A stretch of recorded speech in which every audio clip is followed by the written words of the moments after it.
Cancer అనే పదం ప్రజల్ని భయభ్రాంతులకు గురిచేస్తుండగా ఇది కేవలం అపోహ మాత్రమే అని వైద్యులు కొట్టిపారేస్తున్నారు.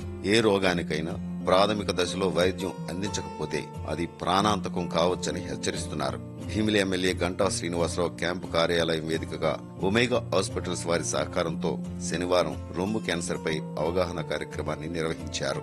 మహిళల్లో సాధారణంగా కనిపించే రొమ్ము క్యాన్సర్ ను నిర్లక్ష్యం చేయకుండా వైద్యులను సంప్రదించాలని సూచించారు. అదేవిధంగా 60 ఏళ్లు పైబడిన మహిళల్లో సర్వైకల్ క్యాన్సర్ లక్షణాలు కనిపిస్తున్నాయని, వాటిని గుర్తించి సకాలంలో వైద్యం పొందగలిగితే ప్రాణహాని ఉండదని స్పష్టం చేశారు.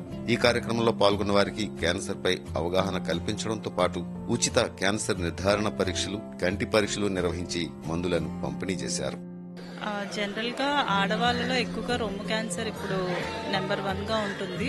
సో దాని గురించి మనకి ప్రజల్లో అవగాహన రావాలి, అవేర్నెస్ కోసం అని చెప్పి ఇప్పుడు ఫ్రీ క్యాంప్ చేస్తున్నాము. ఇక్కడ గంటా శ్రీనివాసరావు గారి క్యాంప్ ఆఫీస్లో పెట్టాము.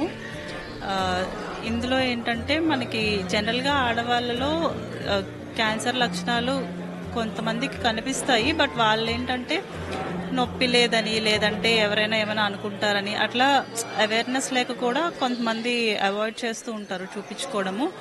బట్ ఈ బ్రెస్ట్ క్యాన్సర్ అనేది కొంచెం మనం ఎర్లీగా గుర్తించగలిగి ట్రీట్మెంట్ తీసుకోగలిగితే చాలా వరకు క్యూర్ రేట్ బాగుంటుంది.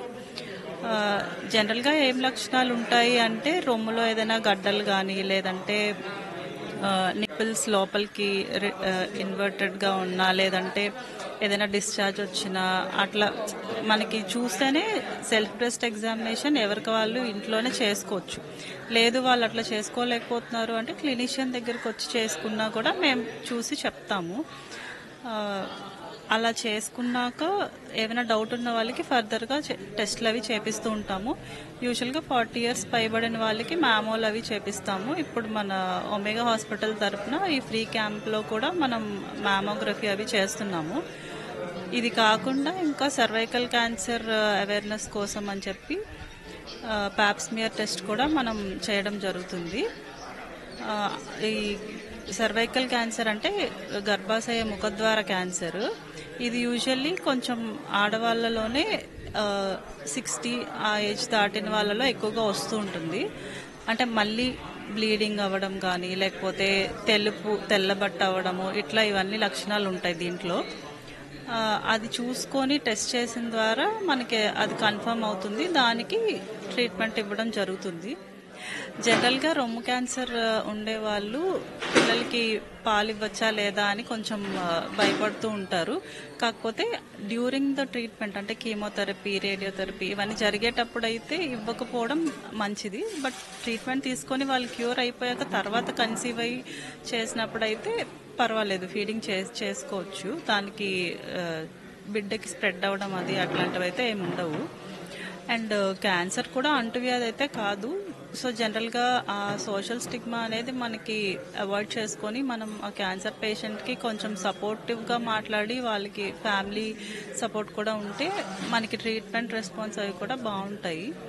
బట్ చాలా మంది ఏంటంటే అది బయట చెప్పడానికే వాళ్ళు నచ్చరు, అంటే ఇది ఇట్లా ఉంది అని చెప్పి.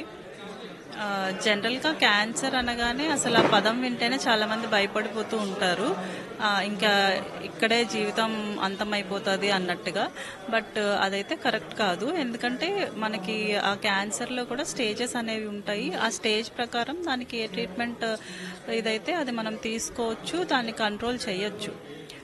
స్టేజ్ బట్టి కూడా కొంతమంది భయపడుతూ ఉంటారు.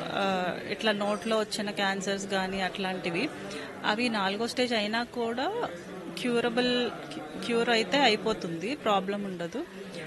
అలా అని బ్రెస్ట్ క్యాన్సర్ ఇవి అయితే కొంచెం 4వ స్టేజ్ అంటే కొంచెం మనకి రిస్క్ ఎక్కువ ఉంటుంది. బట్ వాటికి కూడా ఇప్పుడు అంతా ట్రీట్మెంట్ వచ్చేసింది, మనకి ఇమ్యూనోథెరపీ అవన్నీ వచ్చాయి.